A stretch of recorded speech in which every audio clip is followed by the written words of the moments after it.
definitely doesn't have to be that way for sure. No.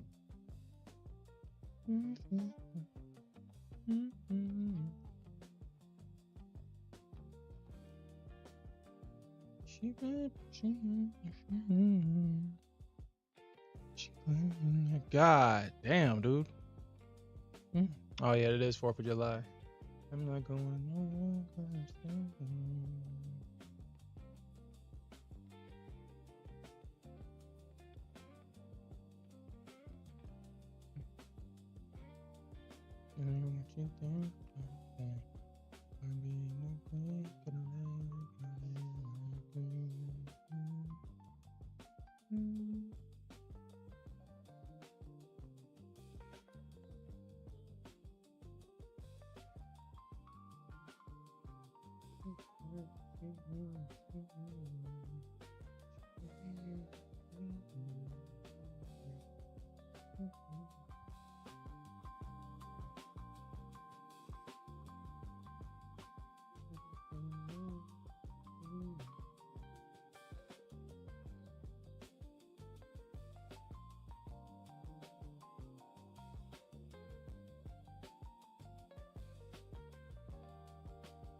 Hey, yo, what's up, Nelly? Are you talking about in Nasdaq or actually no, you're talking about Nasdaq. I'm looking at gold right now. You know, I was thinking about taking that short at 190. I was really considering taking that short at 190, but I told myself that I wasn't going to take any more trades today. And that short at 190 super works. I was considering taking a long at 178. We did see a move, but I wouldn't get a profit target until about 189, 190. I don't know if the market wants to go back up here on gold.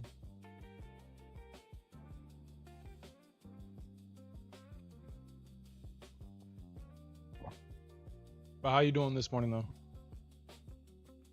But I think we do have an early close today, so we don't have a full session today.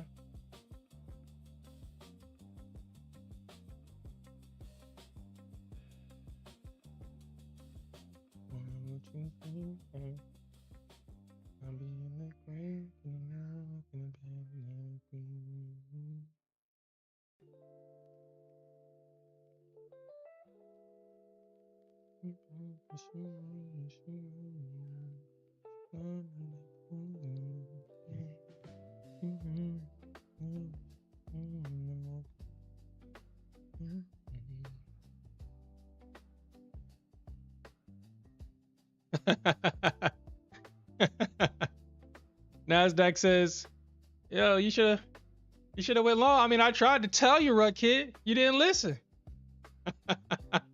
You didn't listen."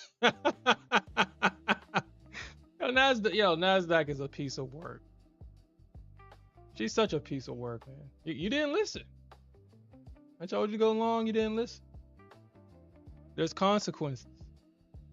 But man, yeah, the Nasdaq definitely. What a move, man. I woke up this morning. I was like, damn, what a freaking move.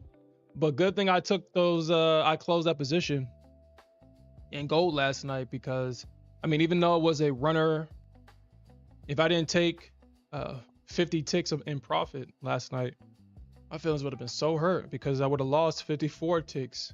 I would have took a $54 loss. So I'm glad I closed out that position last night. But I mean, I don't know. I mean, does gold bounce here? Do we see a bounce here in gold? I think we do. But I'm going to keep my promise to myself. I'm not going to trade. I'm not going to take any more trades. I made enough money this morning.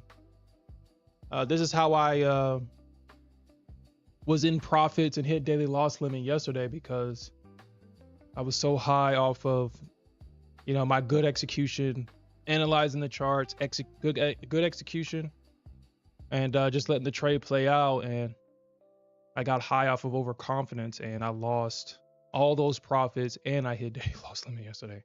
I just got I just got the profits that I had yesterday back. Uh, if I just came back this morning, I would have passed the account. So, all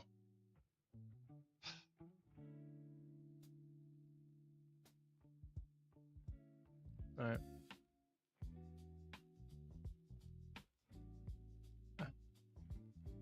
I would have passed the account. And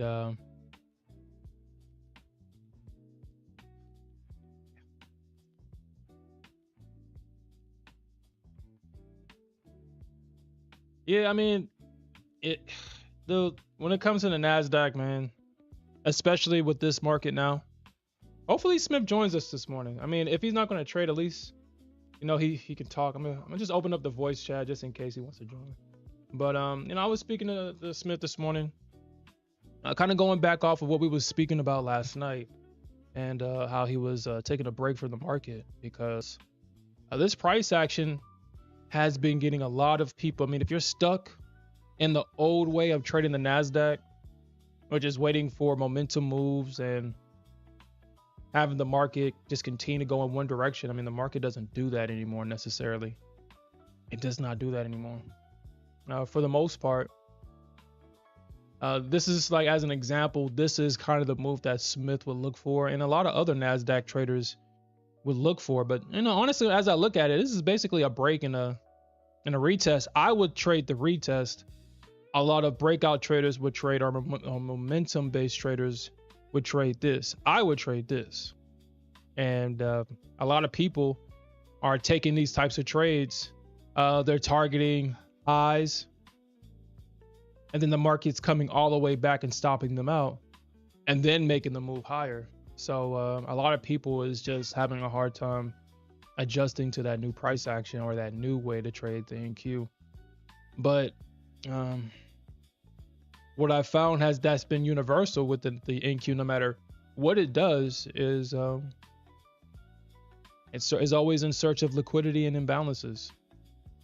It's always in search of liquidity and imbalances. And using that logic, that's how we found the high of day yesterday. If we kind of look at what happened overnight, look at all this buy side liquidity that the market took out. I'm sorry, the sell side liquidity the market took out, just for it to go right back into this range right here.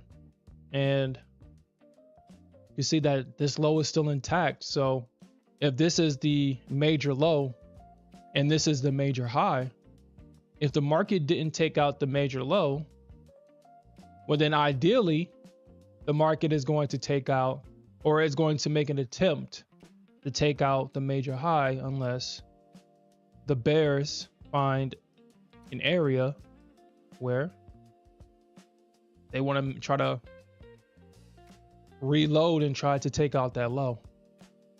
But if they fail, which honestly, if they fail at the 50% and the market trades higher, I feel that it gets harder the higher price goes for the bears for a continuation, because if they get a continuation here, it needs to be in a trend, because anything above that high right there is trend line liquidity, buy side. I mean, you have sell stops. You have buy stops up and down this trend line right here. The bears have to hold this trend, or all the stops, the buy stops that are above this trend line, will be used to fuel the market higher. All the stops above this high, all the buy stops above this high, all the buy stops above this high can be used to fuel the market to probably take out that high. And when you kind of change your mindset from where's the liquidity, where's the imbalance, you can kind of see like, okay, these are great areas for the market to target. But I was also seeing something on social media that a lot of people got caught thinking that the market was going bullish and yesterday. And honestly, I really don't know why people thought the market was going to go higher yesterday. I really don't. We had the market take out this low, but then we had the market fail to break out above that high. I mean, we talk about this all the time. If the market fails to take out a high and it trades back into that trading range, Your bullish thesis should die with the bulls. The bulls failed here. We know what a real breakout looks like. This is what a breakout looks like this. If it was going higher, this is what a breakout looks like. You see how the market kind of fails at that high, and then we get the breakdown, and then we finally break it. I mean, if it fails at that high, it's going back into the trading range, and it's going to make an attempt to take out the liquidity underneath the opposing side of the trading range. I mean, the Nasdaq consistently does that. If you just kind of go back and look at the price action, it consistently does that.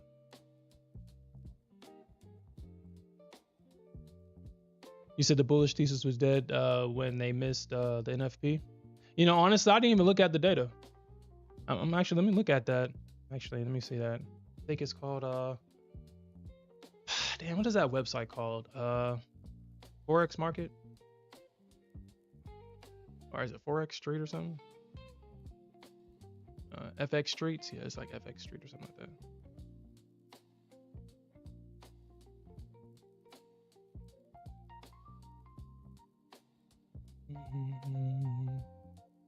I didn't even look at this yesterday.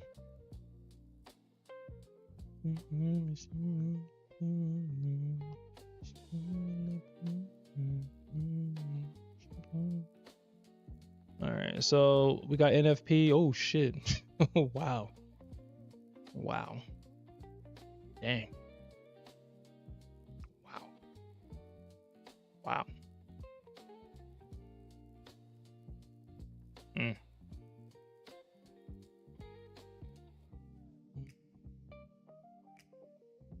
That's a big miss. That is a big miss. That is a big miss. That's almost half. Wow, that's a big miss. Wow. That's a big miss, but the bulls are definitely so it looks like the bulls are breaking above that trend line. Now the bears have to really step up. Honestly, I mean, we see this pattern all the time. We see the trend line coming down. We see the false breakout from that trend line and price coming back and trading back into the back underneath the trend line. But once the bulls kind of tap into areas of liquidity, I think we see a breakout here. I think we see at least a retest of this high, and it's America's birthday. So I don't think the Nasdaq and the ES is going to dump. I think we're going to get the zombie grind higher here. Anybody that tries to short this will be turned into a liquidity pack for sure. For sure, a liquidity pack. Man, that looks like a great setup on gold. Oh my god. Oh my god, that looks like a good setup on gold. You know what? I'll take it here. I'm going to keep moving forward. I'm just so tired of breaking my rules, man. I'm just so tired of allowing my emotions to get the better of me. I'm so tired of it. I'm done. I'm done with that. Even though I want to take this trade, I'm not going to, because I told myself I'm not taking any more trades this morning. I don't want to lose my gains that I made this morning. And that's tough. That's tough. Super tough. Super, super, super tough. Yeah, we definitely going to see that zombie rally for sure. Ain't no way the market's going to dump on America's birthday. Ain't no freaking way, dude. No freaking way. How does that look? How does that look? Like, wow. I would never trade on TradingView. I would never have a personal account on TradingView. That slippage was horrible. That was some horrible slippage. That was super horrible.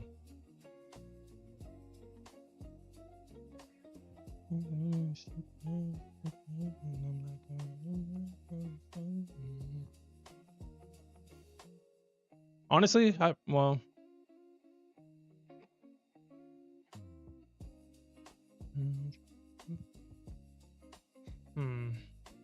something else though. Maybe, now that I'm looking at it, I do see all this bearish imbalances on the way down.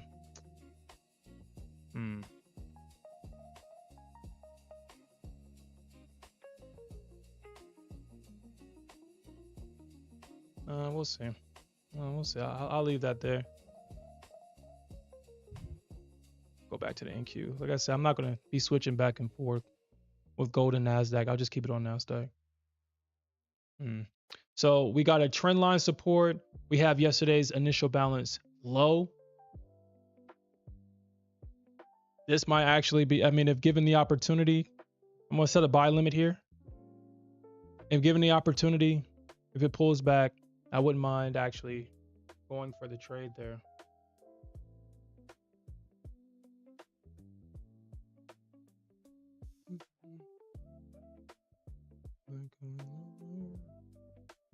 And actually the initial, not the initial balance, but the orb is officially formed here. We officially got the orb.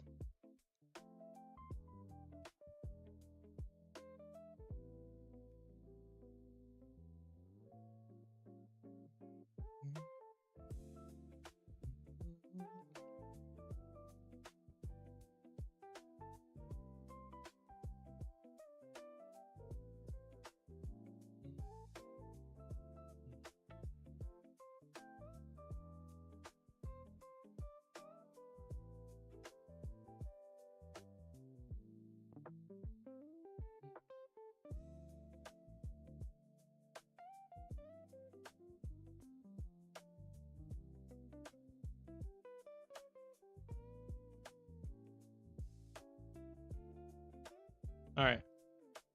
This is where I'm willing to get in. We can get a pullback here. I do think the market continues to go higher. I highly doubt this shit drops. But I do have my stop. My stop right there.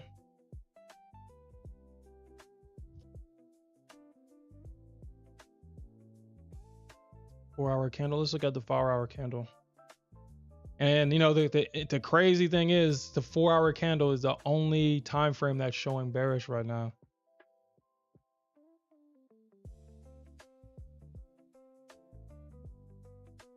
I can see why it's saying that it's bearish, because it's still underneath the EMAs on the 4-hour. So technically that is bearish. Even though we're getting this bullish move, the structure is still bearish. We're still making lower highs and lower lows, which is bearish and technically a bearish trend. Yeah, I would agree that that's bullish on the weekly. On the daily, that's bullish on the daily for sure. The 1 hour. Okay, so I'm in it now. I got that pullback. We'll see if the market will continue higher here. So let's go to the 1 minute chart. Let's see if we can get a continuation here. It closes in 12 minutes.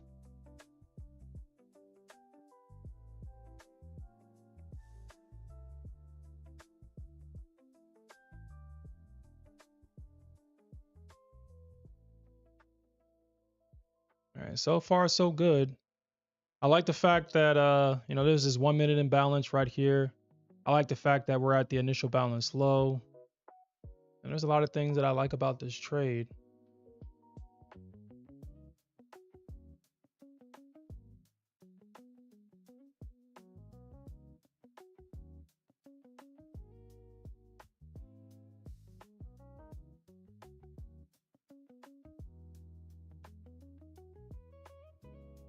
And you know what, Alfred? Something that you said earlier.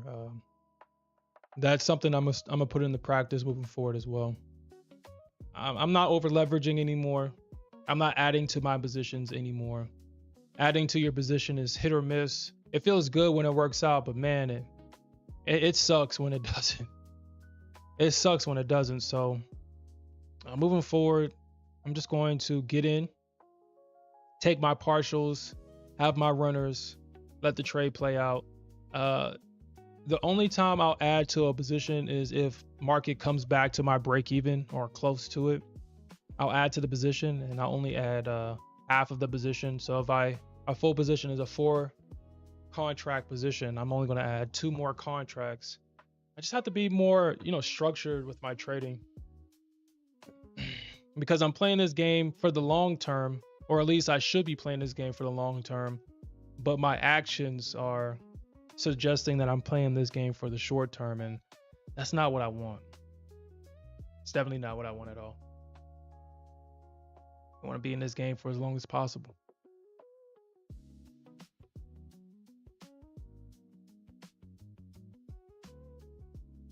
Yeah, that's definitely true.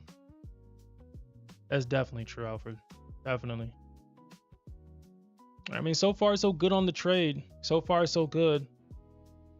We got a really great entry. We'll see if the market tries to take out this high right here. We'll kind of know what's what once the market kinds to just trade in this area right here. Kind of know what's what.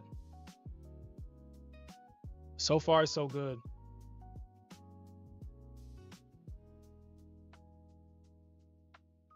So up about like 20 points on this play almost.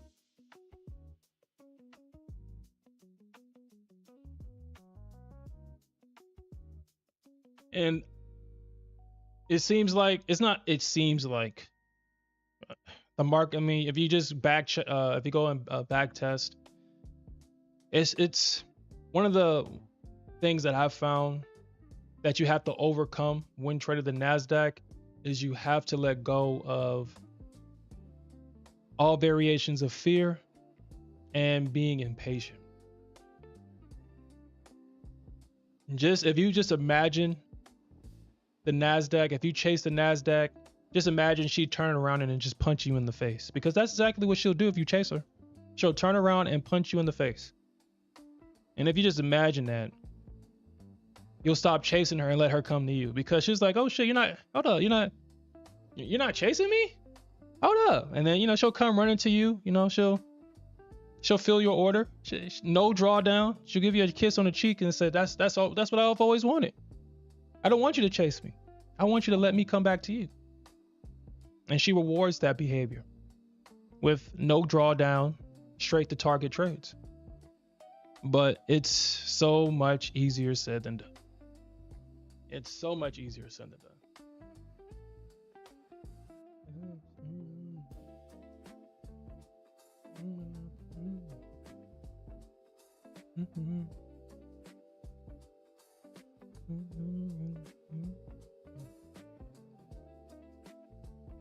The gold trade so far, the gold trade is doing pretty good.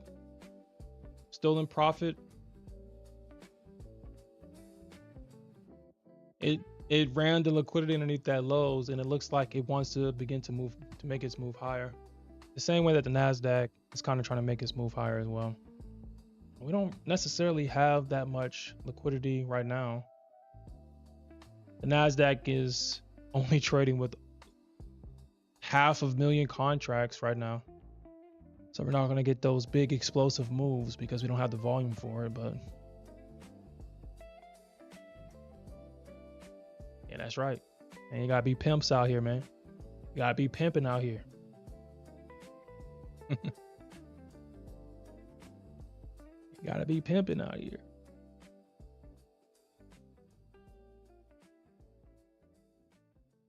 Yeah, it's easy to see that there's like a trend line coming down right there.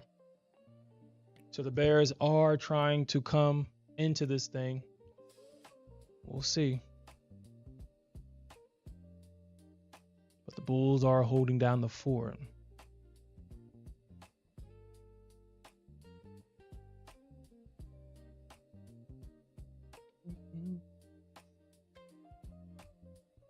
And you know what? The world can be very interesting, man, when you let it kind of do its own thing. I mean, I guess it makes sense. I mean, if you try to contain and constrict the feminine, which is life force energy, basically, you tend to not get the results that you want. But if you kind of let it play out, if you kind of let it flow through you, you kind of be amazed of what you can kind of bring into this reality.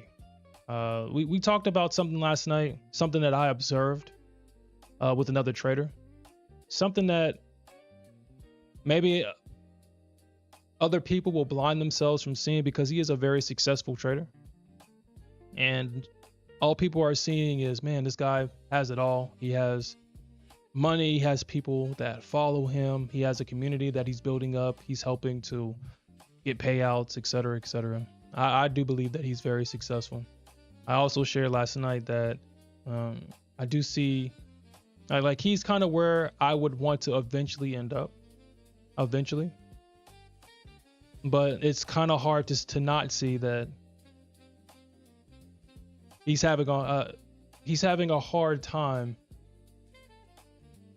finding purpose past what he's doing now. And as interesting as this is, as I was opening up YouTube and listening to music as I do some work, the creator that I was talking about last night actually posted a video this morning talking about exactly what I saw, what we talked about last night. And I was like, wow, crazy. And he said that he was dealing with a lot of mental issues. He was dealing with a lot of things mentally. I guess I'll leave it at that. And I guess if you haven't kind of gotten to that point personally, you really wouldn't understand what he's going through. But if you're a man driven by purpose and you don't have a purpose anymore, or you kind of fulfilled that purpose and there's not a bigger purpose per se, it's kind of hard to move like that. Mentally, I guess I kind of share what I kind of went through when I was coming into myself in my earlier stages of my development. One of the biggest things was drifting. And I just hated that so much. I started doing things that I normally wouldn't do. I was very disciplined in terms of, like, when I was coming up, I had study schedules set for myself. I didn't watch any social media content because it had nothing to do with me. I barely listened to any music. I don't idolize other successful people. I feel like that does nothing for me either. I still don't do that, but I mean, I'm just saying that. I don't look at, and I guess let me just kind of elaborate what I mean by idolizing. And there's nothing wrong with it. I also want to say that as well. There's nothing wrong with it, but it does nothing for me, so I don't do it. I don't want to know how many career points that LeBron made over his career. I don't care. LeBron worked hard for those stats.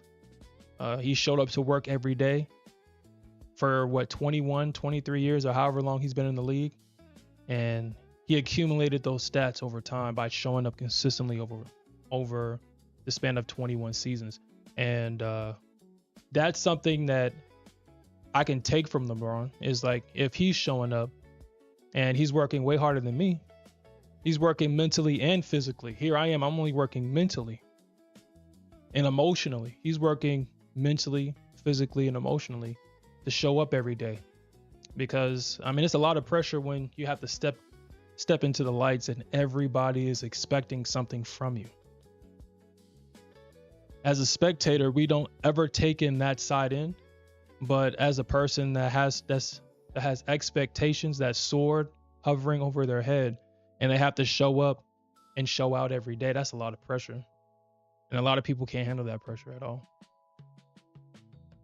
So I would take that from LeBron for sure. But I outside of that, I don't need to idolize him. I don't care about his stats. I don't need to know that. All I need to know is that he shows up and he goes to work every day. That's all I need to know. And that's what I should do as well. So kind of going back to my point, I kind of put myself kind of basically like Batman, just solitude, no girls, no nothing. I mean, I had almost like a hiatus where I was like, talking to these females ain't really doing shit for me neither. Like, I just cut off everything. Everything started from zero and built my way back up. I was super disciplined. Reading every day, listening to audibles. Oh shit! I just got stopped out of that gold long. Just got stopped out of it. Actually, how the hell did I get stopped out of it? How did I get stopped out? Actually, I probably didn't put my stop where it needed to be at. Hold on, how did I get stopped out? The market only dropped about 2 points.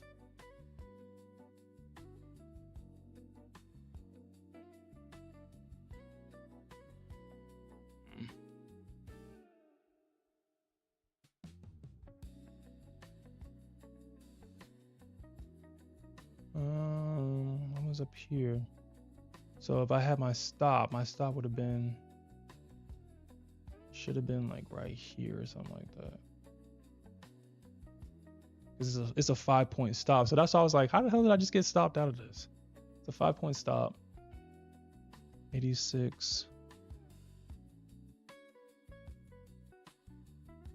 Yeah, my stop should have been like right here, like literally at the bottom, but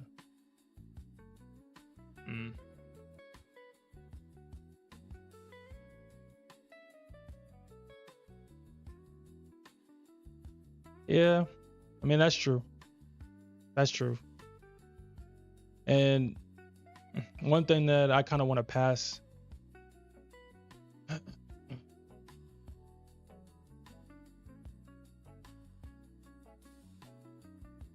to any young man, I mean, you know what, Alfred? I mean, it's just one of those things, man. It's just one of those things, man.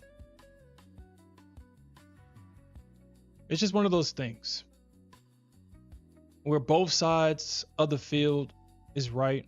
Both sides of the field is right. Us men, we want compassion. We want to be appreciated. We want to be loved. We want someone to believe in us. We want somebody to take that journey with us. But, you know, the harsh reality is that as men, we're on this journey alone. You would think that the person that's on this journey with you would be, you know, a female counterpart, but that's never really the case. It's probably one of your brothers or someone that you met along the way. Like with us, we're all on this trading journey together. And that's just how that shit's going to be. On the female side, I can understand why they want a finished product. And maybe for them, it's just not reasonable to build with somebody. Now, I'm not saying that these decisions aren't being made every day, because we see that if someone likes you enough, they'll just accept whatever circumstances they are given because of how much they like you. But we see the results of that every day. We see the broken homes. We see the poverty mindset. We see the shit, I don't got it, so now I gotta take it mindset. And when a woman is giving birth to your child, that's when she's at her most vulnerable. A pregnant woman shouldn't really be working. She should be focusing on growing your child. Really. So if you look at it from her perspective, yeah, she needs that security. She kind of needs that nest, or she needs an environment to build a nest in to raise your kids. I mean, it's one of those things where it's like, it just seems like one of those things where it's like, yeah, this is what us men want, but our female counterparts don't want that. They don't want that. And I guess since females are they have more of a hive mind, a community mind, they see the results of other women that chose love over money, and they don't like the results. They're not living the lifestyle that they want. They're struggling check to check, stressed out all the time. Kids running around. Kids are stressful. Kids are freaking stressful. So kids being stressful on top of being broke is very stressful. So I can understand it. And then, I mean, a lot of us grew up in these broken homes. Even though growing in a broken environment forced me to build my character, it would have been nice if I had a positive, masculine guidance to get the same results without all the trauma, without all the, because the world had to teach me. It would have been nice if I was guided by a trusted quote unquote adult, a masculine figure. It would have been nice, but I didn't get that. A lot of us didn't get that. And we just had the wrong idea about the world for the most part. So, yeah, what's up, Investor Z? What's up? I mean, I can agree with that, Ruckit. I can agree with that. I mean, I can agree that a lot of social media definitely does encourage bad behavior, destructive behavior. It does. And, I don't necessarily think about it too much because I guess I already kind of have my thoughts about it already in line. I understand that men want what they want, women want what they want. And if you can kind of meet in the middle, everybody can be happy. But there is a game that you have to play for sure. There is definitely a game that you have to play. And if you don't play that game right, well,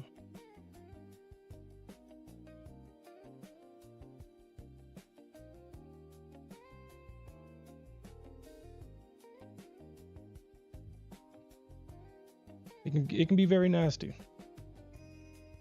I saw this thing about in France where getting paternity test is, I think, illegal. Let me look that up.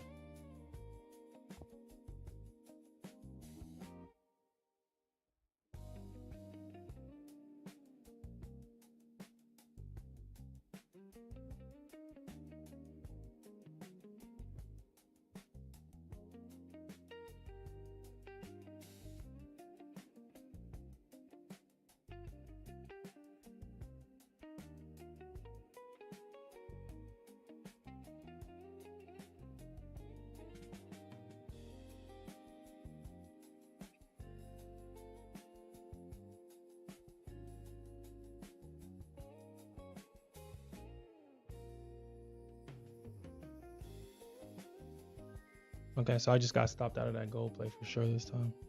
Well, I guess I'm glad I didn't take. Oh shit! I guess I'm glad I didn't take that gold long. But they're saying that over there in France, majority of the guys over there is taking care of a child that doesn't belong to them. So.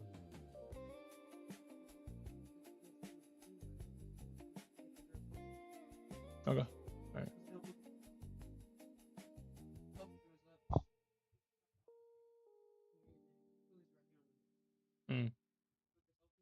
That's fine.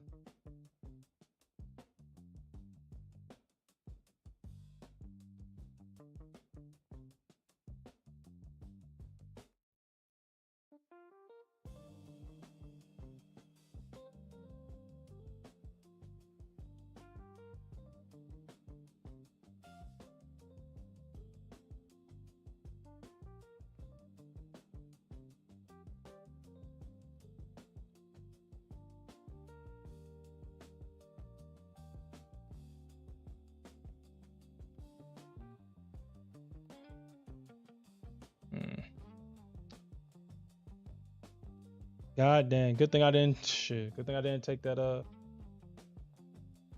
You know, that actually might be a good long on gold. It actually might be a good long on gold. Might be a good long right there. But like I said, I'm not gonna take any trades there. I'm done. I'm done. Ah, shit. Looks like my Nasdaq trade is coming back against me now. Looks like my Nasdaq trade is back under break even right now.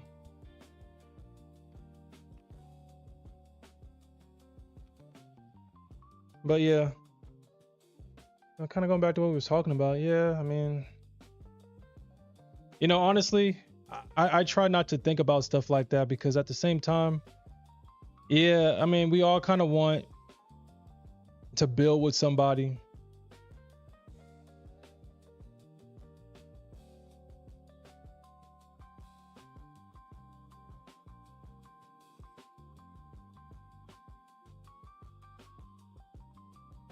But with today's with all the economic crises that's going on, crises that are going on right now, I guess nobody wants to struggle together.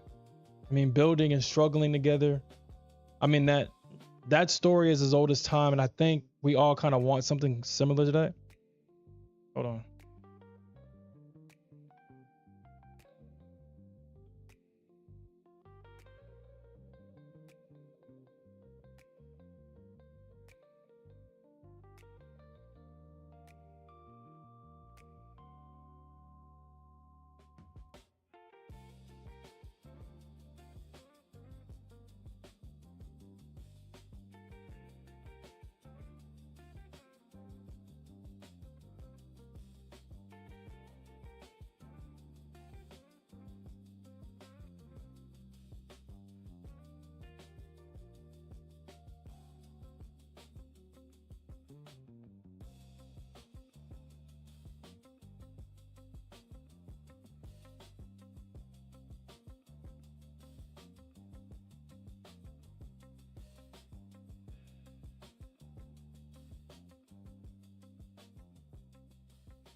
Connection lost.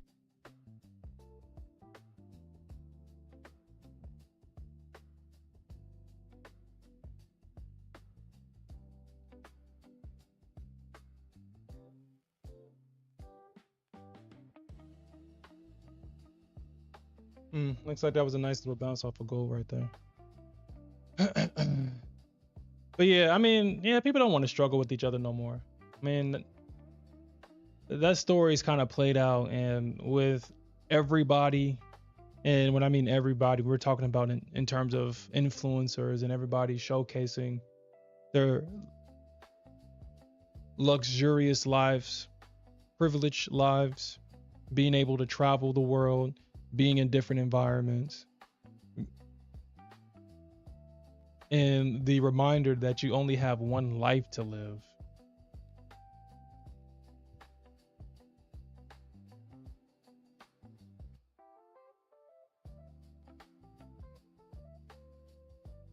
I guess people don't want to waste their quote unquote glory years struggling.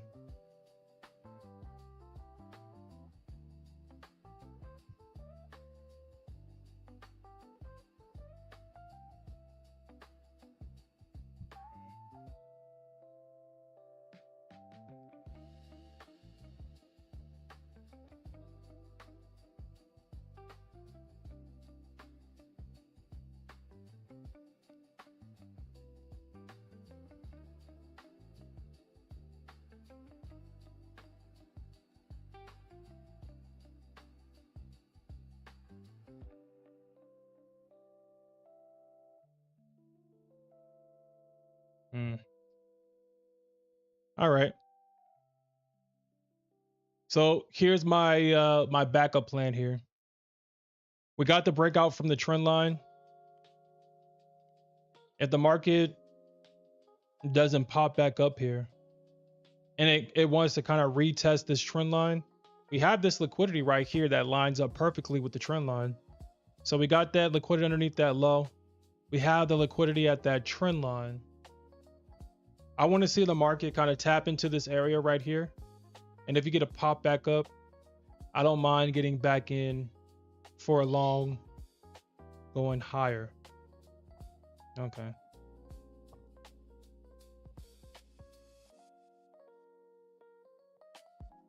So we'll see if the market's going to hold here. And I think we got 15 minutes until the next initial, well, today's initial balance is officially formed. So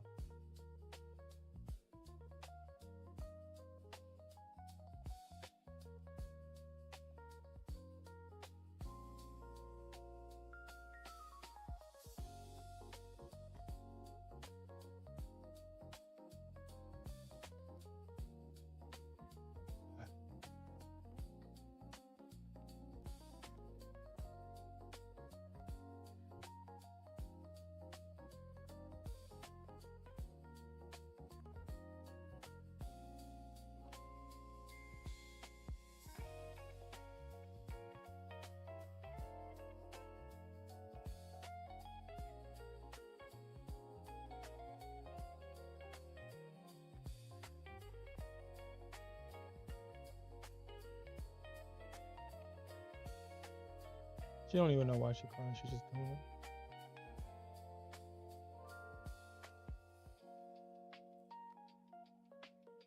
I definitely have to change my mindset in terms of instead of missing a move. 87.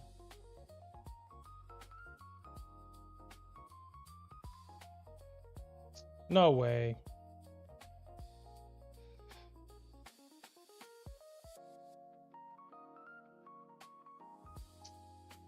No way.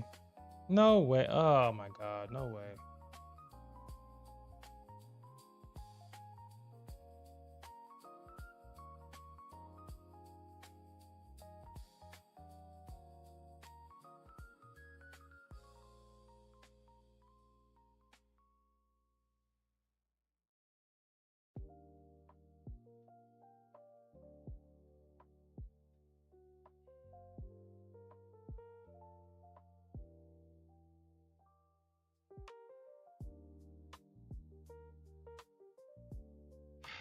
All right. So we got a 1 minute order block right there.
All right, sorry about that.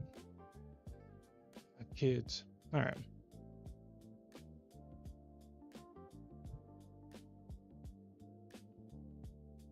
All right, so let's see if it holds this. I don't want to risk $700 here.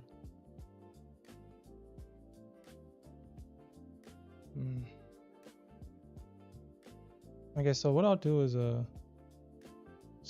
don't want to risk that much money. So I'll just get the better entry here, so I can really risk how much I want to risk. Okay.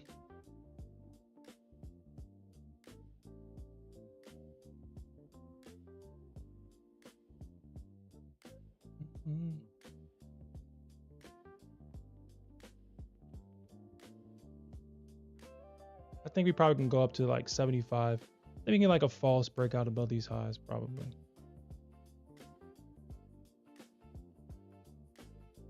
Okay. All right, so let's see if what we get here. I mean, what I'm looking at right now is that we got that change in. Well, I mean, at least it made the pattern. It made the pattern. All we need now is for the market to break above that high right there. Once we see the market break above that high, that kind of confirms it. We pull back into this area right here for a continuation higher. We already have the market sweeping the lows right here. We already talked about this trade. We have a low. The market pops underneath it and pops right back up. That's an easy long right there. That's an easy long. You can see that the market came back to that trend line. It came right back to the area where we was talking about.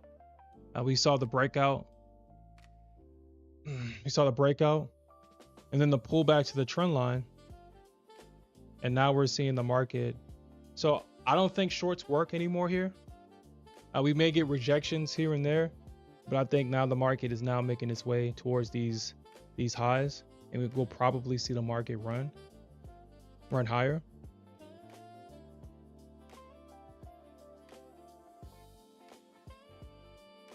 All we gotta do is now see a break above this swing high right here, and that confirms the change in state of delivery right there. That's all we need right there. So we'll see what we get.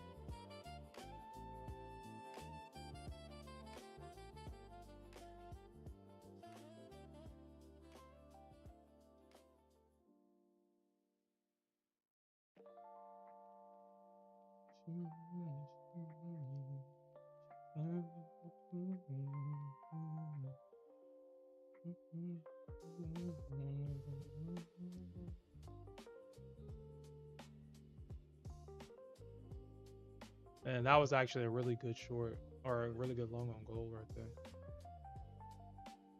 Probably see a move back up. Probably see a move back up to like the 187 on gold.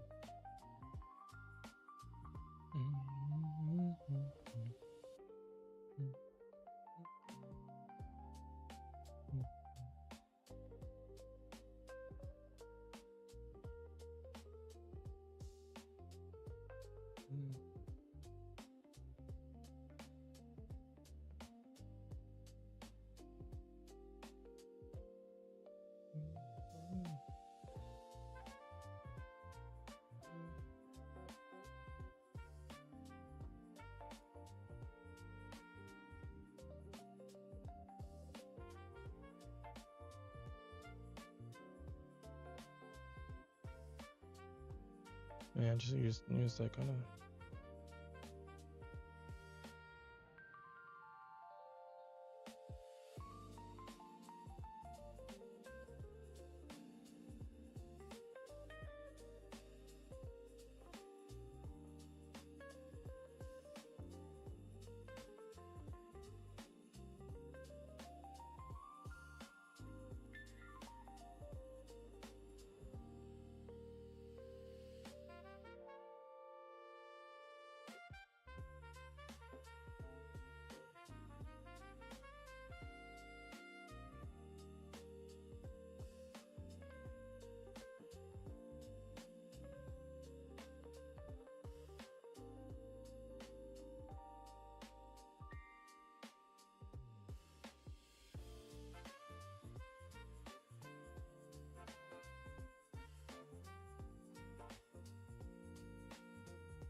$176.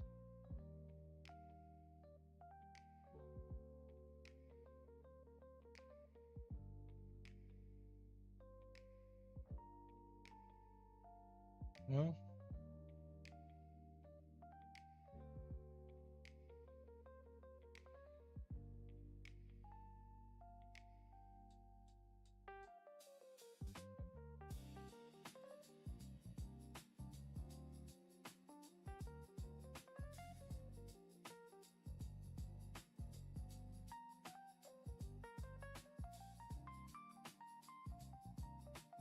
you say you're tempted to short the NQ?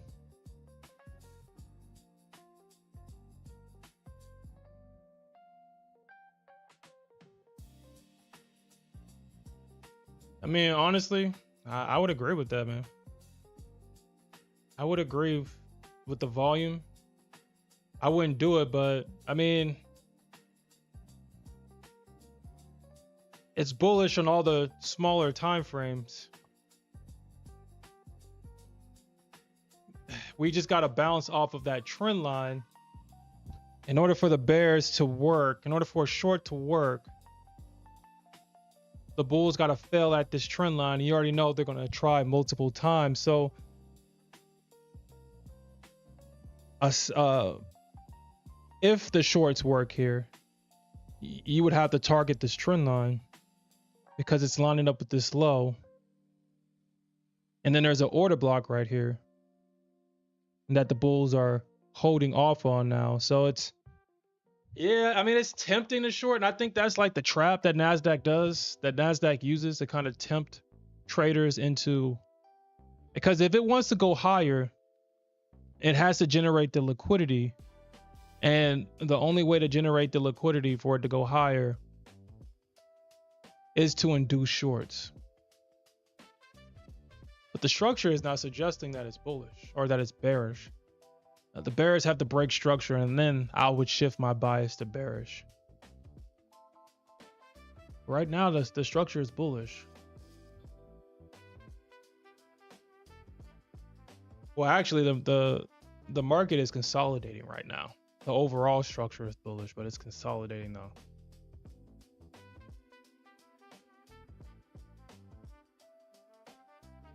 Yeah, I mean, shit, the Nasdaq is not a balanced market. The bears have to work way harder than bulls, and then they still don't get to eat. It's kind of like being an employee in a business, I guess. And I'm not saying that as a derogatory term. I mean, if someone builds a company, of course they should get majority of the revenue. It's their company. If you kind of look at it as a organization, as an organism, the brain consumes the most energy of the entire body, even though it's supposedly the smallest part. It consumes the most energy. It's the same thing. The CEO, the owner of the company, not the CEO, but the owner of the company, it's the smallest part of the company, but obviously has control of all the finances, obviously taking all the revenue. The CEO disperses a part of that revenue to other parts of the organization. But anyway, it's the same thing here. Bears have to work 80% harder than bulls just to get a decent move.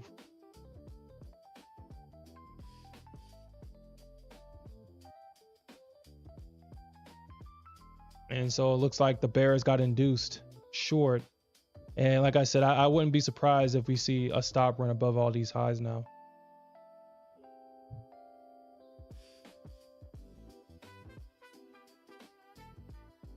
I would not be surprised.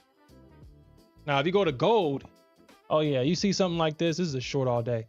Actually, this move right here on gold, that could have been your trade for the day.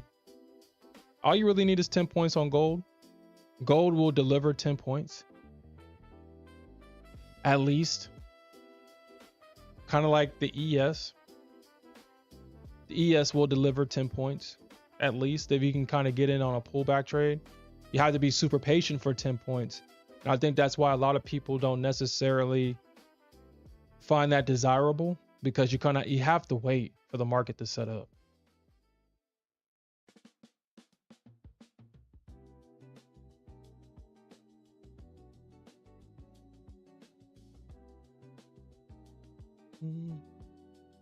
All right, so we are seeing the bears make an attempt to just short off of those EMAs. So the bears are trying. The bears are definitely trying here. They're trying to take it lower a day before America's birthday. A day before America's birthday? You're trying to short the market? America. But we'll see, man. If they fail here, I mean, shit, we already know what's about to happen to them. We already know what's about to happen. Yeah, look at that. It's looking like they're failing to reject it off of those EMAs. And once the bears kind of break below the EMAs and pull back, and we see that failure, you already know what's resting above those highs. They're buy stops for the market to use to fuel the market higher. So if the bears fail here, we're going higher. You think maybe a 850 liquidity grab? So you think that we can potentially come all the way back down to 850?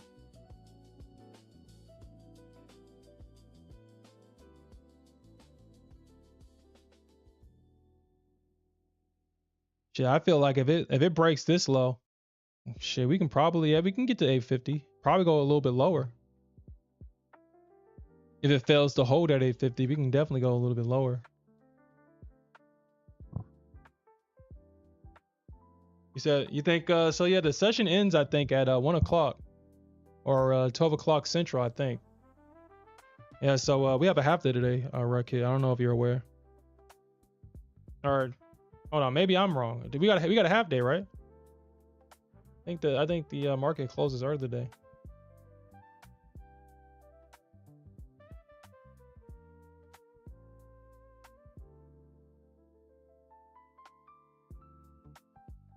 Okay, yeah, we got a half day. Okay, so yeah, 12 o'clock Central for anybody that's in Central time frame. Yeah, okay. Yeah.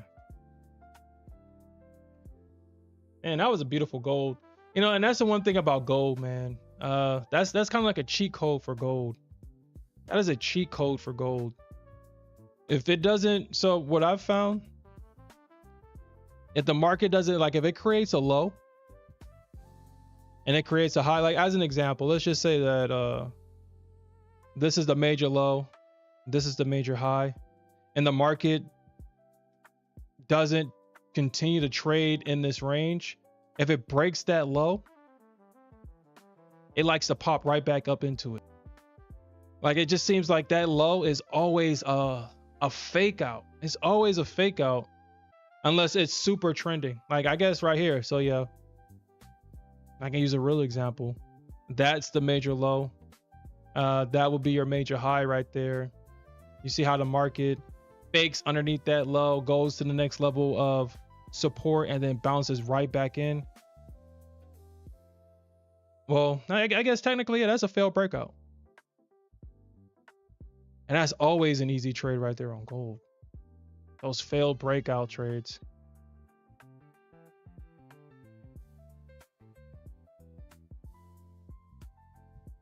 You said that looks serious. Are you talking about Nasdaq or are you talking about gold?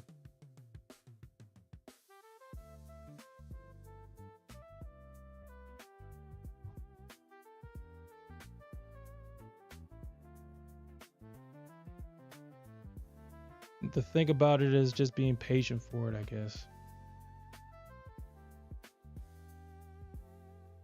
It's just the being patient for it part, and then just accepting what happens. I have to, this morning I came to this realization. I wonder if it was one of those things where the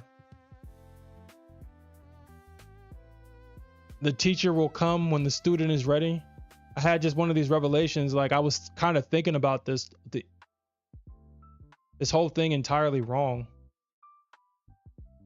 I'm thinking about fear of missing out, but as well, let me just use an example. I feel like an example is way better. Let's just say that I want to get into this trade with Nasdaq, and I see the structure. I see areas where the market would be, or it would be better for me to get into it. Instead of trying to FOMO my way and force my way into it because I don't want to miss the move, I'll tell myself, okay, so I don't want to miss this move. The market could potentially react here. It can react here. It can react here. So what I'll do is I'll try to get in somewhere in between this area right here. And if it does come down to this area, you know, I have a decent sized stop. At least I'm in the move. But what I came to this morning is like, well, let's just say that I get in the move. The market gives me hope.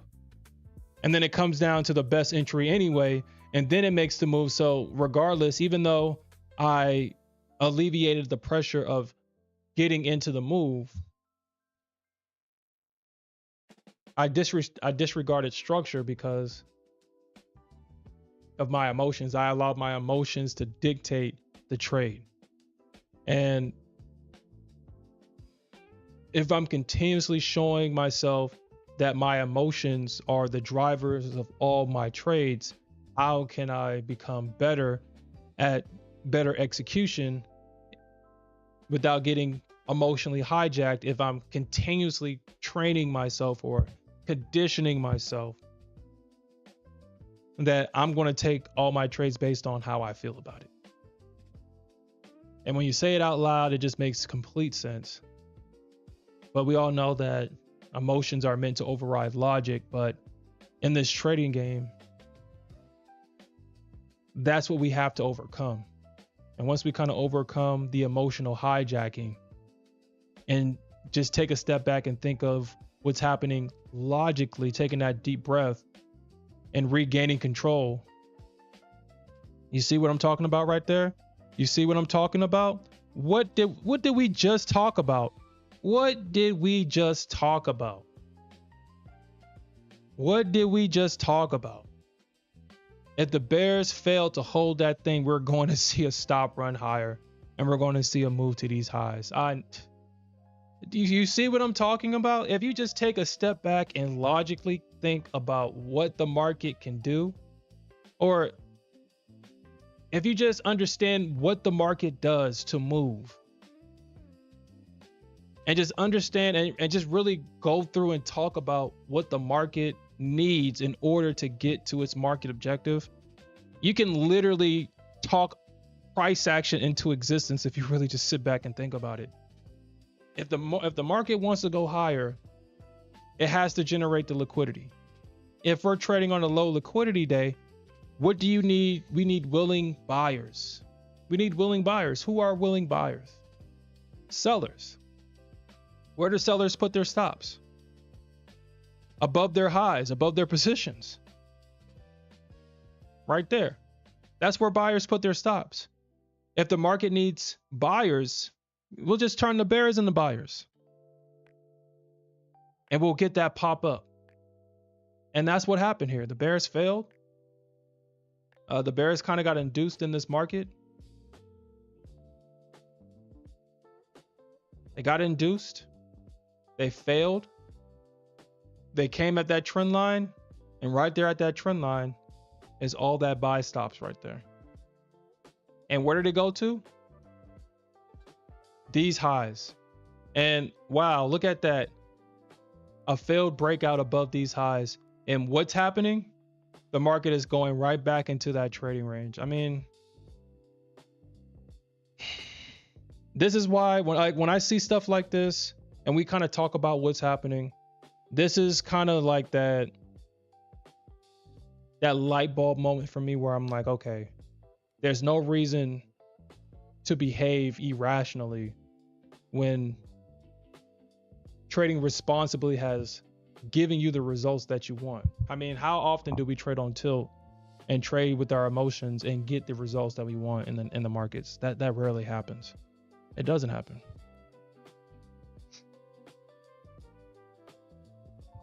So we'll see what happens here. We do have the failed breakout right here. So now that kind of changes my bias now. We have a failed breakout. The market traded into it, took out the liquidity above this high. We got the wick, and we have the market coming right back into this order block. We already have the swipe of liquidity right here. The market is holding that midline of this order block. So we'll see what happens here. We'll see what happens. I don't like the fact that the market failed to break out above that high. But I do like the fact that the market is holding this order block. So we'll see.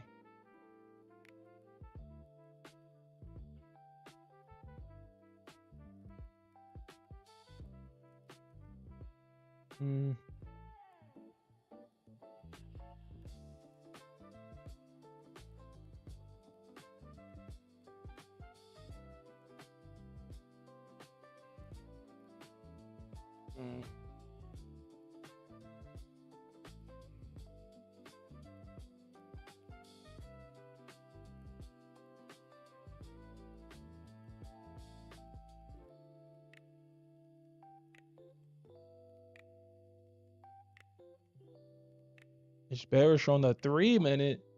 Let's look at the 3-minute. Honestly, I don't trade on the 3-minute and I don't trade on the 2-minute. So it looks like, okay, so that makes sense. Whoa, that's interesting. I didn't even notice that. That's interesting. I didn't notice that.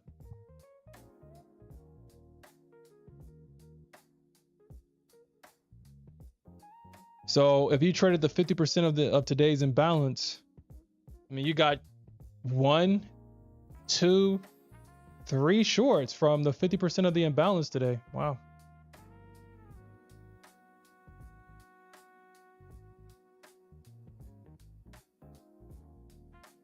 I'm sorry, not the imbalance. I apologize. The initial balance.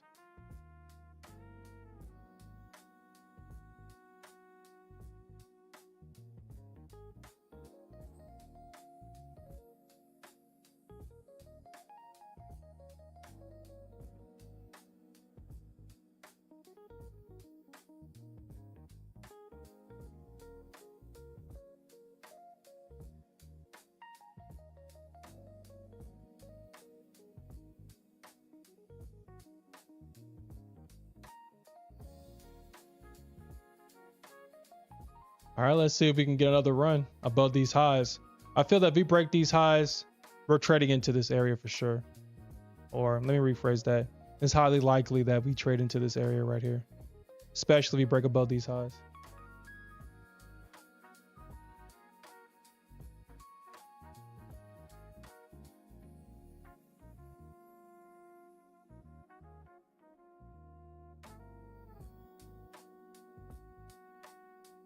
I'm gonna start by the trenches.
I guess it's the same action. It really just depends on how you look at it.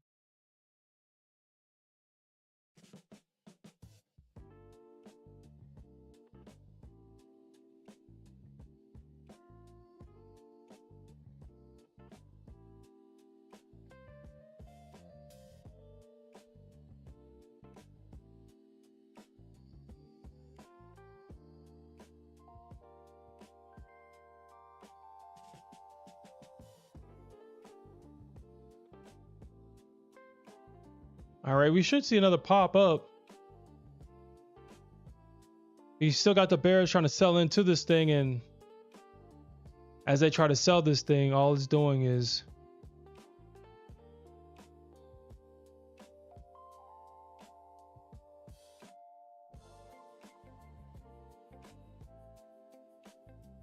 building up these buys stop above these highs.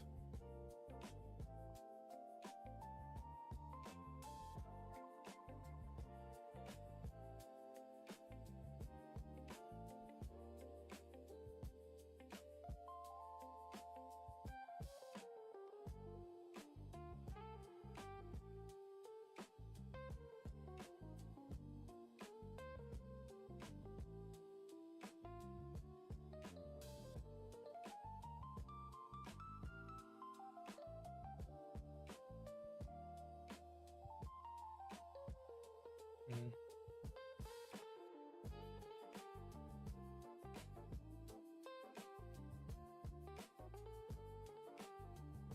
$188.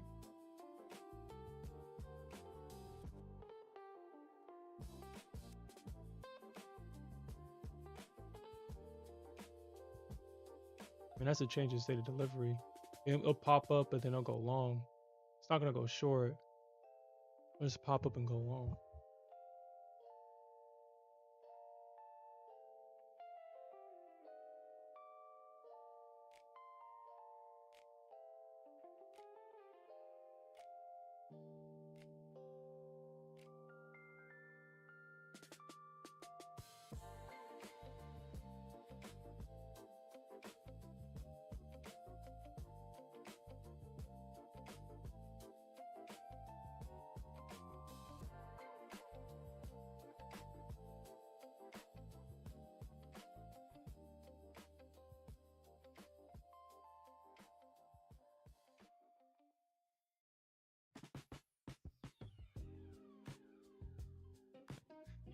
The silent treatment strategy.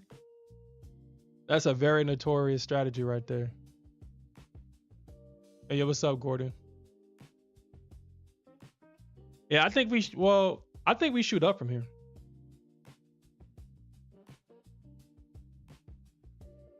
And I do agree. Once we get past once we get past up, there we go, baby. There we go. There we go, baby. And we shoot up from here. And I mean, the bears have been trying to hold that 50% of the initial balance this entire morning. So we have, I mean, shit, let's count it out. We already know what this was about to happen. We got 1, 2, 3, 4, 5. This is our 6th time trying to short it here. That means we got 6 layers of buy stops resting above these highs. We already know what the market trying to do with all this. Got 6 layers of buy stops above these highs.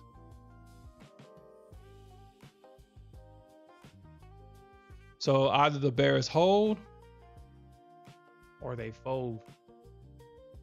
Either they hold or fold. Shit, let's just actually 6 layers of buy stops.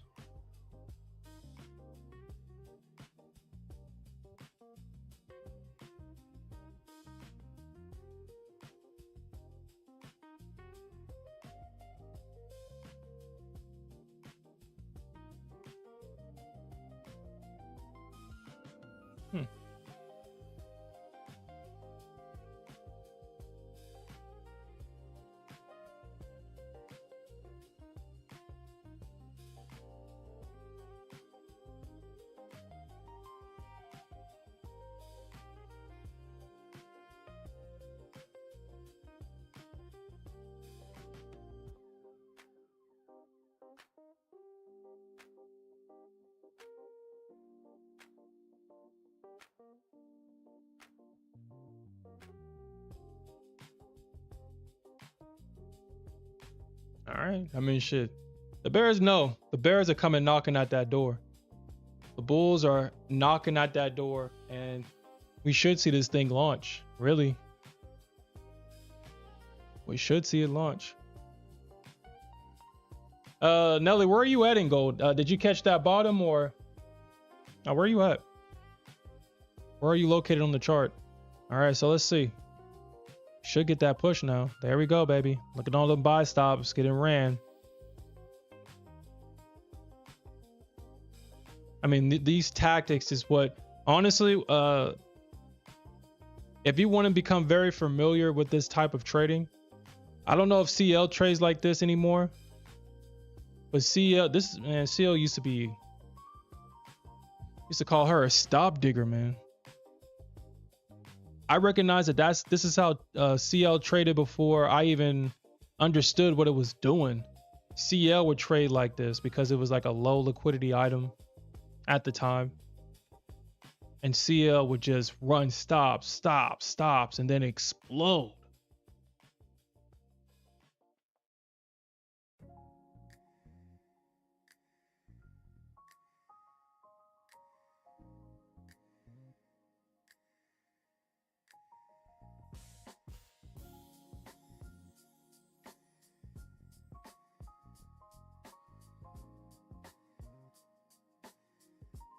Just imagine having a knowledge of how the market moves now.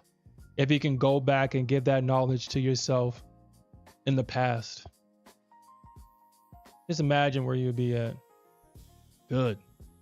Just imagine if you bought shares when all the tech stocks were literally trading under $100. I mean, honestly, I'm surprised I didn't do that. I wasn't really thinking about the market like that. If given the opportunity again, if any of the tech stocks go underneath $100, I'm definitely going to. But I doubt that happens ever again, though. I doubt that it happens. I don't know what would. I mean, it took a global disaster for the tech stocks to go underneath $100. I don't know if we get that ever again.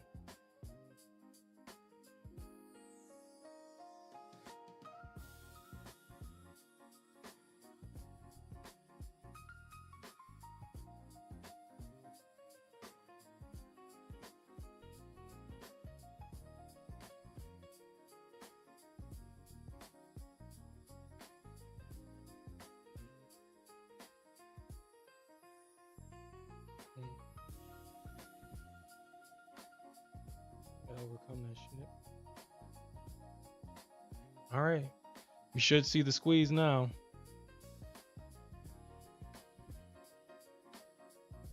Unless they're really holding this level. Unless they're holding it for sure. Because the bulls are getting stopped out just as much as the bears are getting stopped out right now. With all these pullbacks.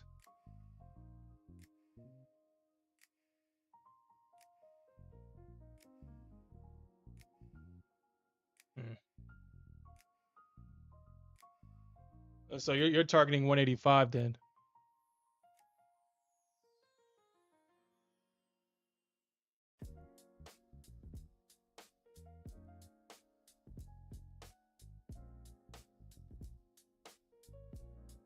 Yeah, I mean, I definitely agree with that, Alfred.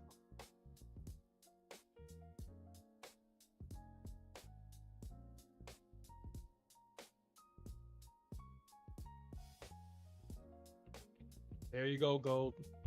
Our girl gold is. Damn, I should have took that long. I should have opened the long position. No, gold, no, no, no, gold, no, no. I should have opened the long position. No.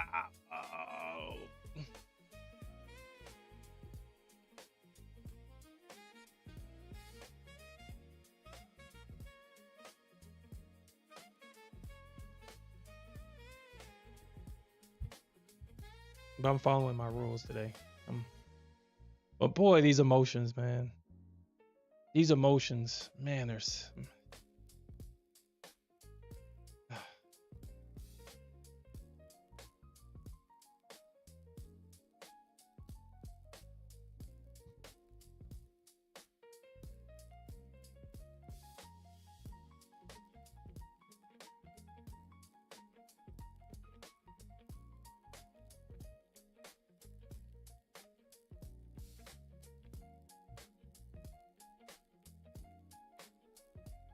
Boy, these bears are trying. What the? These bears are, they haven't given up. Now we've added 1, 2, 3 more. So this is about 9 layers of buy stops above this high. So let's just say that the market does continue to go lower and the market doesn't take out these highs. I'm going to keep this on my chart for Sunday's price action. Probably at open, you probably see the market take out. If it doesn't do it this session, the market probably takes this out and then goes higher.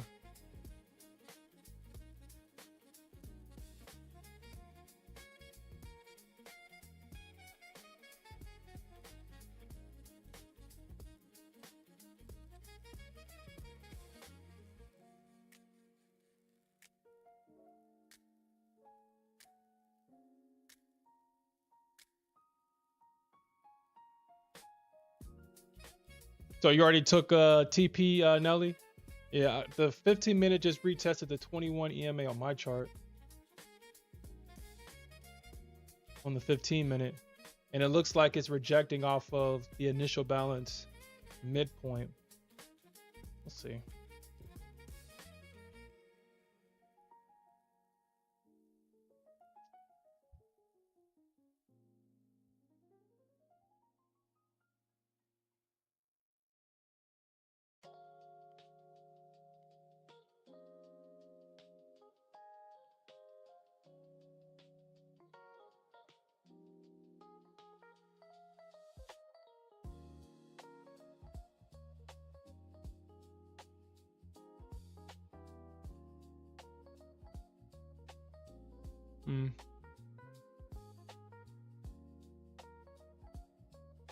Interesting. Oh, congratulations on that, Nelly. Congratulations. Man, I ain't gonna lie, man. Gold has been very nice to me lately. And it does feel good getting a TP on gold, man, because she does make you wait for it. She don't move like how she used to move. She makes you wait for that TP.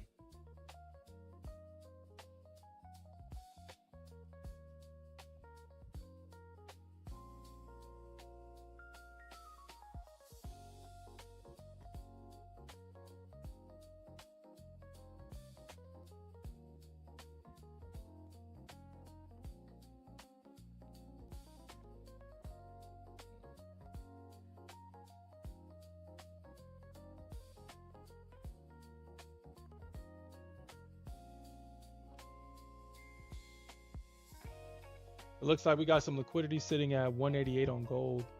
Looks like that's where people want to take profits at around 188, 187. We'll see if we get that.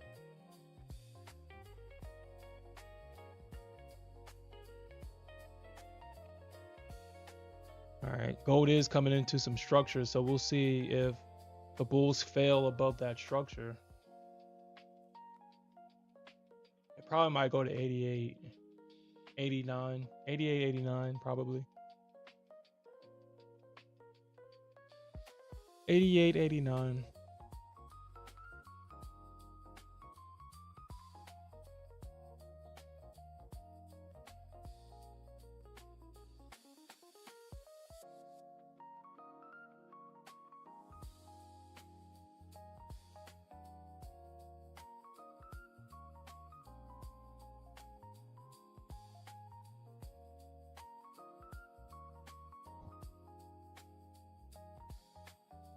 I'm not taking a trade. I'm not taking a trade. I'm taking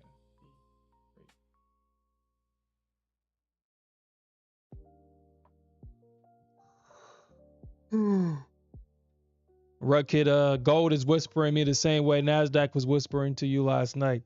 It's like, go ahead, Sherm. Go ahead. I mean, you missed the long. Everybody else is making money. Our boy Nelly made some money. Y'all could have made money together. Go ahead, Sherm. I mean, actually, let me just close out this connection, man. Let me close this shit out, man. Let me close this shit. Just like, go ahead, Sherm. Go ahead. Go ahead. Go ahead. Make that money. Make that money. Look at this. Double top, consolidation breakout. You sure you don't want to take the trade? Come on. I'm not gonna fake you out today. It's America's birthday tomorrow. I'm not gonna fake you out. Yeah, as soon as you get in, it's like, got him. So, okay. All right. She was like, got him. Got him. We got him. And then once the market gets you, so it's like, huh, so you like to break your rules, huh? You like to break your rules, huh? You want to trade on days where you said that you weren't going to trade? Oh, you want to break your rules? Bet. Yeah, I know, right? Yeah, I know. And the market punishes you for that shit. I think you punish yourself. I think subconsciously we punish ourselves for breaking our rules.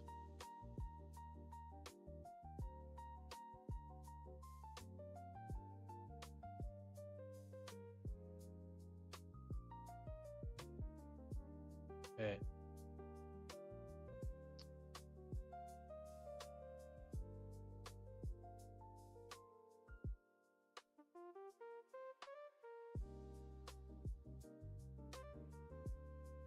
Okay.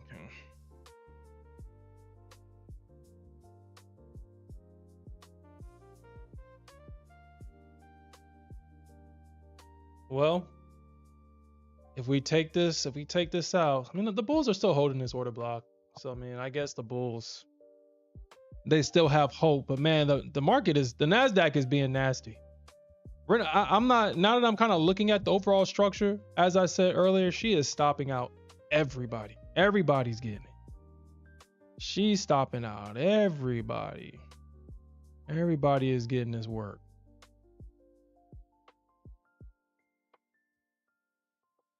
The Bulls is especially everybody that took the breakout above the initial balance midpoint.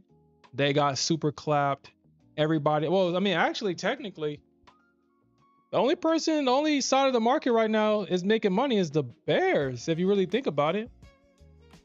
Or we are in a long. The Bears are not getting what they want, but the Bears are the only ones making money right now. Yeah. The Bears are the only ones making money. If they had a tight stop above this high, they got stopped out. But if they re-enter short, I mean, they're the only ones making money. But at the same time, I mean, if you're getting in at this midpoint of this order block as a bull, I mean, you're making money too. So if you're trading the edge, if you're trading at the edges, you're making money. Anybody that's playing in the middle is getting super clapped. And this is kind of what's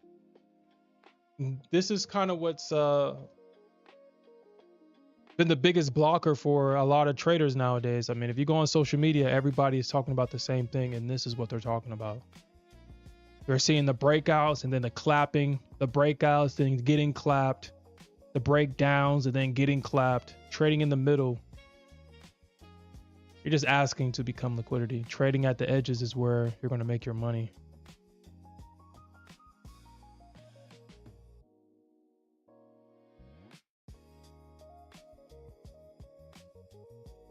It says no bulls are up for this session. We're still up almost 400 points from the open. Yeah. Shit, I guess this is all the late bulls right now.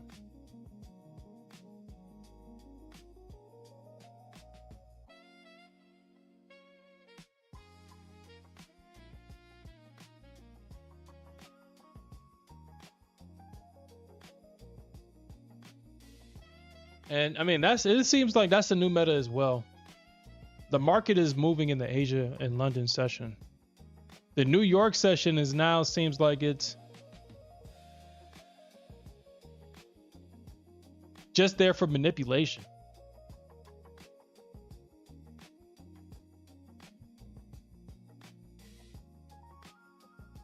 I guess what I mean by that is that it's not trying to make a real move in New York. I mean, yeah, we get moves in New York, but we're not getting the moves that all the OG New York traders are used to. The moves that we're getting in Asia are the moves that we usually get in New York, and the moves that we usually get in New York is the moves that we get in Asia.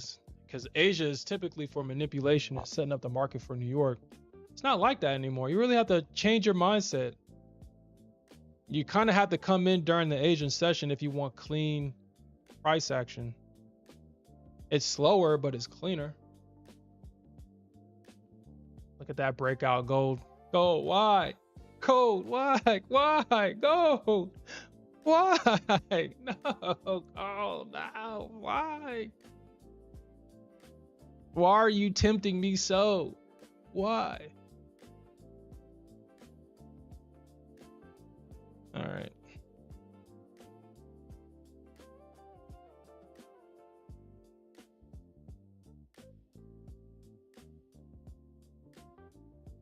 The one thing that I will say though is that I find the initial or the opening range on gold to be inconsistent, but what I've been seeing consistently work out on gold is the initial balance high and lows and the standard deviations.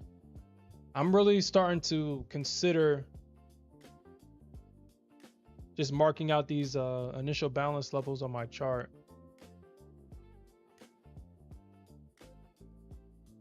Because if we get back to 4,200, I wouldn't be surprised if we get a rejection back down to 92, but then a continuation move up to 207. I'm pretty sure we can get a continuation move to 207. Excuse me. I think that's where the market is targeting here on gold is 207, because we already got, and then we'll get a change in state of delivery above those highs too. If the market can break out above 4,200, we'll get that change in state of delivery. And if it can break out and hold the pullback, we can definitely see a continuation higher.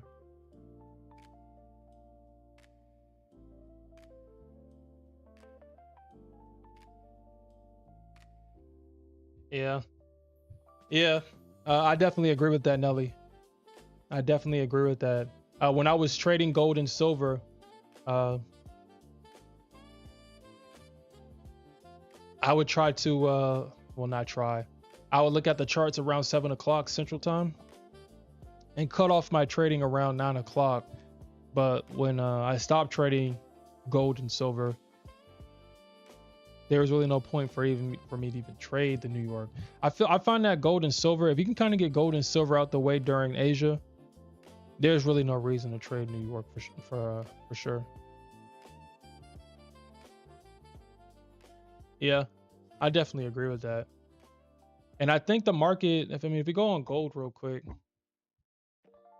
gold made it down to 3,900, I think.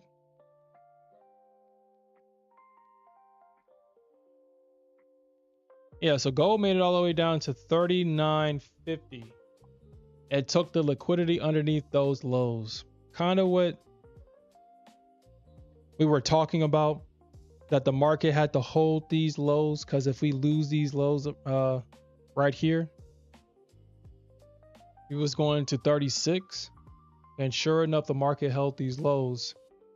We can see the market ran the liquidity underneath these lows, and now we actually got a change in state of delivery on a daily time frame for gold. So we should actually see the move back up. We got the change in state of delivery. We have the lower low in price. We had that pivot high. We had the break. And so now if they kind of can pull back, we should see higher prices. So I think now the gold is going to probably be super bullish. I probably won't short gold for a while, because we have all this trend line liquidity on gold. And if the market can tap into that, pull back and hold, shit, the market could go for those highs right there. It probably will front run the highs at first, but eventually it's going to take that high out, and then we're going to have to see what happens at that high right there. So it's going to probably be super bullish on gold for a while once it starts running liquidity above this trend line.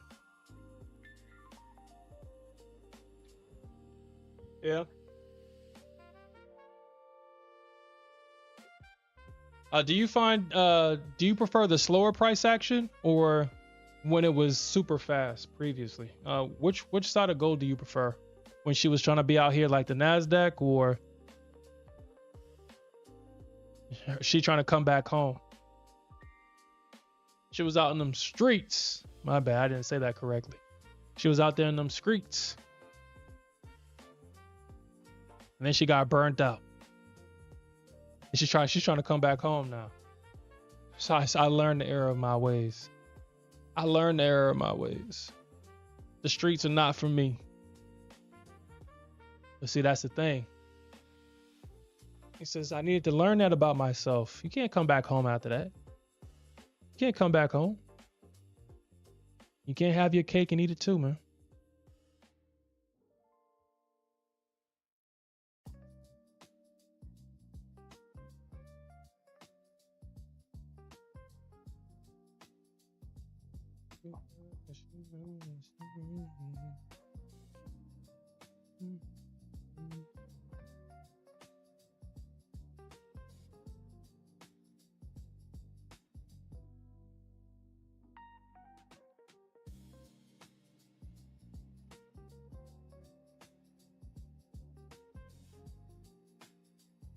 Yeah, I'm not gonna lie. I do like it better the way it is now. For the very same reasons. For the very same reasons. Well, looks like now the Bears are about to experience the clapping. We're about to see the clapping. We're gonna run these highs. It's time now. It's time to run these highs. Yeah, that's what I'm talking about. Yep, the clapping is about to happen. The clapping.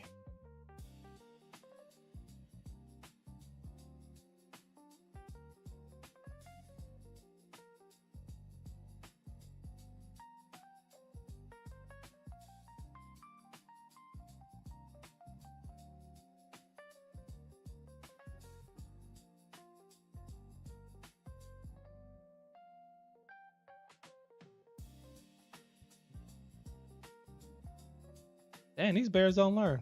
It's like, how many times does the market has to teach the Bears this same lesson? You're just only here for the liquidity. This is a bull's market. And go to Bitcoin if you want to short so damn much. Let's actually look at Bitcoin and see where Bitcoin is. Hopefully that does not happen. Hopefully that does not happen. All right. So this is Bitcoin. And it, like, dude, if you don't have the initial balance on your chart, it just seems like the market just loves the initial balance on every market. It's structure that happens every day at the same time. And you can use it as structure because look at Bitcoin. If you trade Bitcoin and you just blindly trade it at the initial balance and the structure that it creates, wow, look at all this money on Bitcoin. You had some perfect bounces at the midpoints, or you had the perfect bounce at the midpoint. It took out the high and went the standard deviation too. It pulls back. I mean, it runs standard deviation 1, but then it pushes higher and bounces off of it again and then pushes higher. Like, man, this is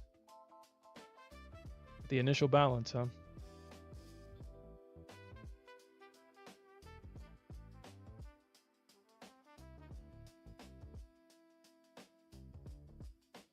But as we know, the Nasdaq and Bitcoin are totally inverse of each other.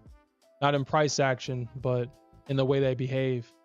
As the market goes higher, it's bearish as it goes higher. It's bearish as it goes higher. As Nasdaq is the inverse, it's bullish as it goes lower. I would hate being a Bitcoin bull. I would hate that. I wouldn't feel confident in any trade that I would take if I was a Bitcoin bull. I mean, we do got some equal lows. We got the market bouncing at equal lows here. If you took these equal lows, you got clapped, but then it came back and used this low right there for the push. Yeah, I wouldn't feel comfortable being a bear or a bull on Bitcoin at any point in time. Bitcoin made you feel it induced bulls at these lows right here. It's like, oh yeah, that's a double bottom. And then it got clapped. Yeah, I couldn't deal with this as a bull. I'm sorry, I couldn't do it. I'll be a Bitcoin bear all day. Short it even when it's bullish. All right. Damn, bears. I thought the clapping was happening. But I guess the bears was like, not right now. We're going to fight. We're going to fight, damn it. We're going to fight. Man, Gordon, I mean, shit, if the Bulls fell here, man, I don't know. Shit. I'm with you. I think the market, I think the clapping is going to happen, but hopefully the Bulls ain't about to experience that shit. Hopefully.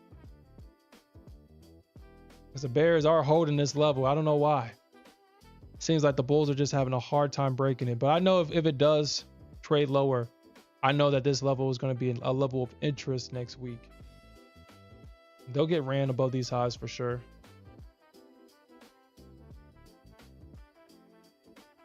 Shit, at this point, hopefully it doesn't do it. Hopefully. Because that's an easy trade for next week.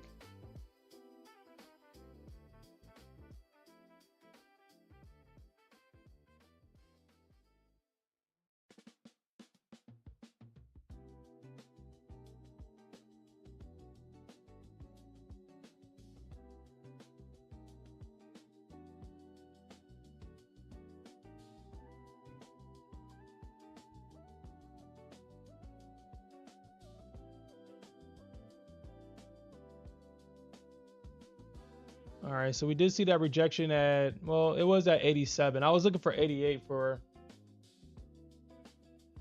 the rejection, but it looks like it rejected at 87 on gold.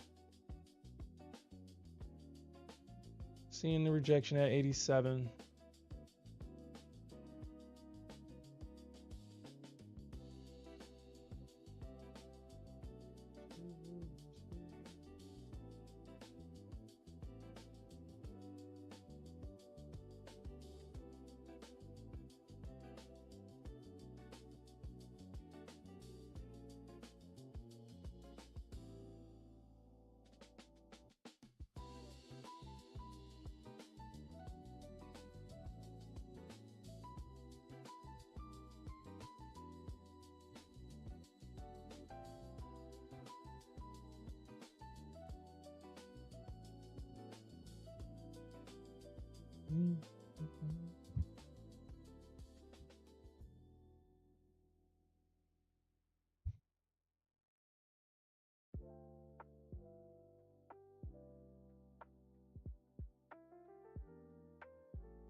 Well, Saturday and Sunday.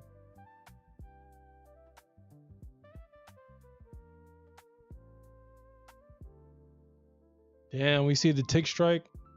We're getting all that selling in both are in Nasdaq, MES, and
Ugh.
Well, it's not looking too good. It's not looking too good. It looks like the Bulls are now about to feel the heat. It's looking like the Bulls are about to feel the heat on this one. I might get stopped out. It may want to come back and touch that low. That sucks. That sucks. We'll see though.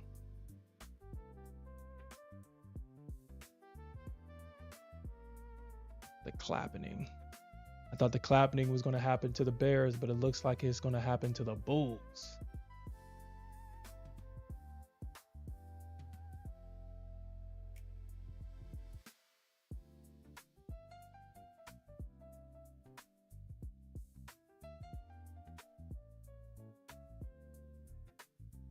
Hmm.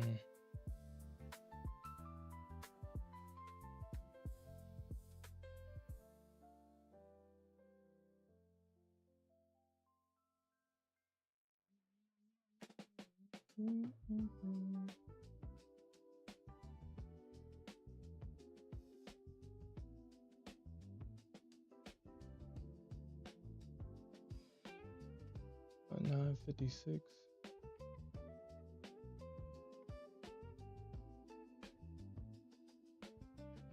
889.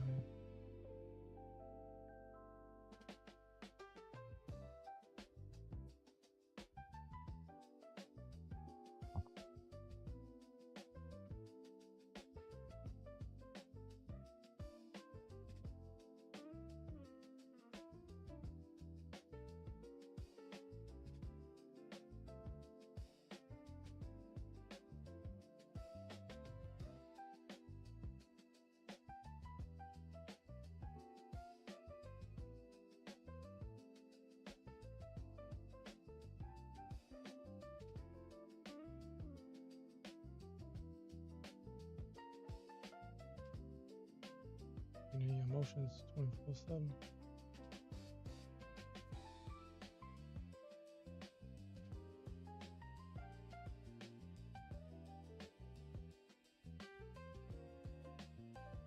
Hmm.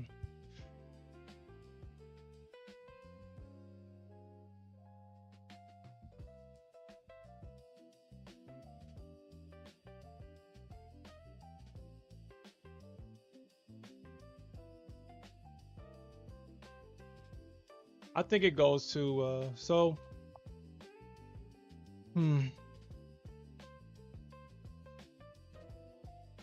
if we do see the market go lower here, okay, I do think that we can probably go to 870. Probably 870. Maybe 879, or maybe 880, but I think it probably goes to 870.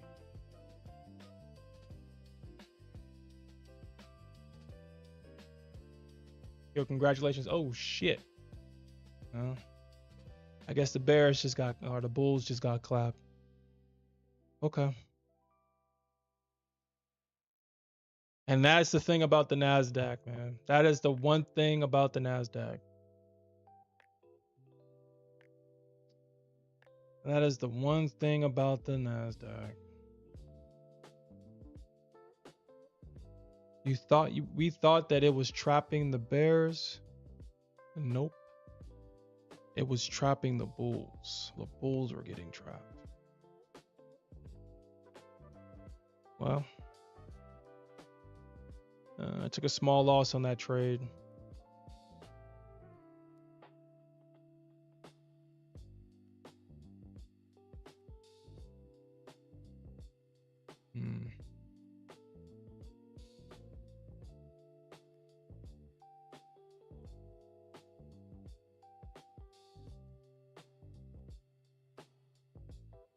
Okay.